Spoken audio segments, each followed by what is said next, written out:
सबसे पहले तो ये बताएं कि मुकदमात कितने अंदराज हुए थे, टोटल रकम कितनी थी और फिर इनका तरीका वारदात क्या था? जी बिस्मिल्लाहिर्रहमानिर्रहीम। सबसे पहले तो ये जो है 8 मुकदमात जो हैं वो रजिस्टर्ड होके इन्वेस्टिगेशन विंग में मेरे पास आते हैं और ये जो मुल्ज़मान इसमें बिल्कुल एक का नाम तो ठीक था जिसको एज आ डमी यूज़ किया गया। ये 3 टोटल मुल्ज़म हैं जिनमें एक मरकज़ी मुल्ज़म वो था जिसने अपना नाम फ़ेक बताया मार्केट में और फ्रॉड करके निकल गया, और जो एज आ डमी यूज़ हुआ नए फ्रॉड के चक्कर में कराची से हमने गिरफ़्तार करके ले आए इधर। और दूसरा जो उसे भी ये नहीं पता था कि वो दूसरा मुल्ज़म कौन सा है, उसका भी नाम उसने फ़ेक बताया था।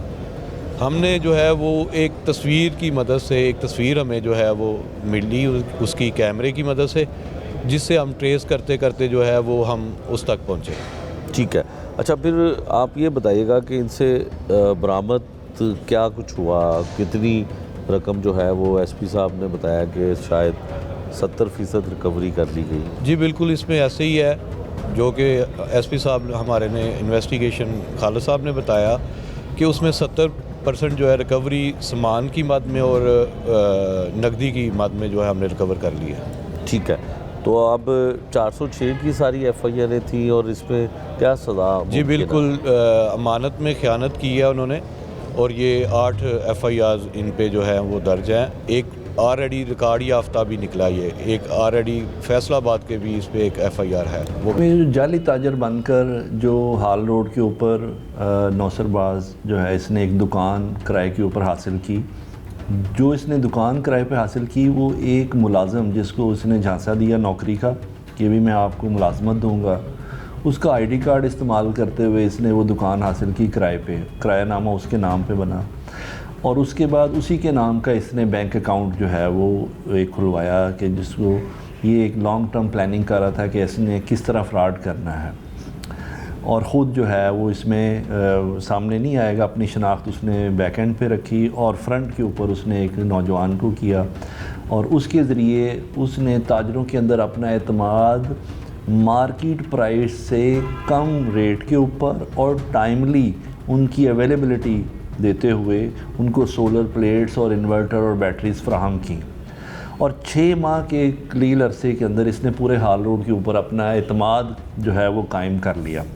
जब इसने मुकम्मल तौर पर ताजरों को अपने झांसे में ले लिया तो इसने एक दिन जो है उनसे सामान तमाम ताजरों से इकट्ठा किया कि जी मुझे एक बहुत बड़ा ऑर्डर मिल गया तो आप मुझे ये सामान जो है वो भिजवाएं, और इसने उनको रातों रात जो है वो सामान उनसे लेकर गायब हो गया। अगले दिन जब ताजर सुबह उठे तो उन्होंने जब पता लगा कि इनके साथ तो बहुत बड़ा एक फ़्रॉड हो चुका है तो फिर इन्होंने 8 के करीब मुकदमा थाना किला गुजर सिंह में दर्ज करवाए। एक स्कैम की सूरत में ये चीज़ सामने आई जिसमें जो है 6 से 7 करोड़ रुपया ताजरों ने बताया कि जी इतनी मालियत का सामान हमारा जो है वो ले गया।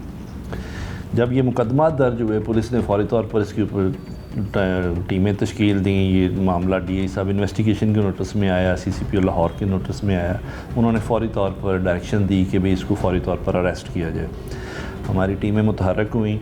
इसमें जो इसने नौजवान जिसको मुलाजमत दी थी उसको इसने दोबारा कराची की मार्केट, सोलर मार्केट में वर्किंग के लिए भेज दिया। अब ये नया जो अपना स्कैम करना चाहते थे कराची की सोलर मार्केट में करना चाहते थे। उसकी वर्किंग के लिए उसने कराची एक को मुंतकिल किया और ख़ुद जो है वो यहाँ सामान समेट कर इसने उसको फ़रोख्त करना शुरू कर दिया था।